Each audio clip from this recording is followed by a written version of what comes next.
बुलेटिनच्या सुरुवातीला एक breaking news आहे। मुख्यमंत्री शिंदे आज राजीनामा देणार असल्याची माहिती समोर येते। मुख्यमंत्री शिंदे आज आपला राजीनामा देतील आणि त्याच्यानंतर नवीन सरकार स्थापन होईपर्यंत ते काळजीवाहू मुख्यमंत्री राहतील अशी माहिती सूत्रांकडून मिळते। राज्यपालांकडे सीएम पदाचा राजीनामा मुख्यमंत्री शिंदे सुपूर्द करण्याची शक्यता आहे, तर शपथविधी पार पडेपर्यंत ते काळजीवाहू मुख्यमंत्री राहतील अशी माहिती समोर आली आहे।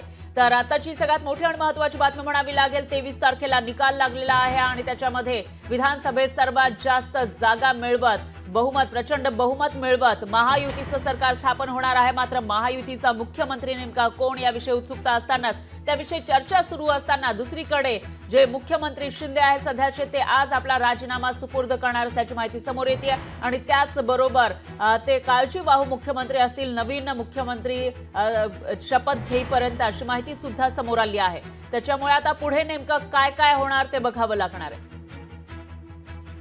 आणि याविषयी अधिक माहितीसाठी आपले प्रतिनिधी स्वप्नील जाधव हे आपल्यासोबत थेट जोडले गेले आहेत। स्वप्नील, काय सांगाल?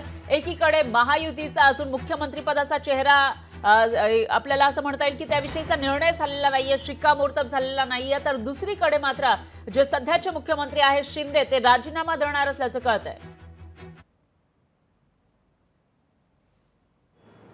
फरा नक्कीच आज 14व्या महाराष्ट्र विधानसभेचा अखेरचा दिवस आहे, त्यामुळे आज विधानसभा बरखास्त होईल। मात्र नवीन सरकार स्थापन होईपर्यंत राज्याचे विद्यमान मुख्यमंत्री हे काळजीवाहू मुख्यमंत्री राहतील। आज एकनाथ शिंदे आपल्या मुख्यमंत्री पदाचा राजीनामा देणार असल्याची माहिती समोर येते। राज्यपालांकडे हा राजीनामा सुपूर्द करण्यात येईल, मात्र त्याच्या पुढील 24 तासामध्ये एकूणच नवीन महाराष्ट्राला सरकार महायुतीचं मिळण्याची शक्यता आहे। मात्र या महायुती सरकारचा मुख्यमंत्री नक्की कोण असणार आहे या संदर्भात अद्यापही चर्चा सुरू आहे। मात्र जे काही दिवस पुढे लागतील तेव्हा त्या पूर्ण दिवसामध्ये मुख्यमंत्री हे एकनाथ शिंदे असतील आणि ते काळजीवाहू मुख्यमंत्री असतील। मात्र या सर्व प्रक्रियेमध्ये महायुती किती वेळ नवीन सरकार स्थापन करण्यासाठी घेत आहे हे पाहणं महत्त्वाचं ठरणार आहे। फरा निश्चितच स्वप्नील, त्याच्यामुळे आता पुढे नेमका काय निर्णय होतो ते बघावं लागेल। दरम्यान धन्यवाद तुम्ही दिलेल्या या सविस्तर माहितीसाठी।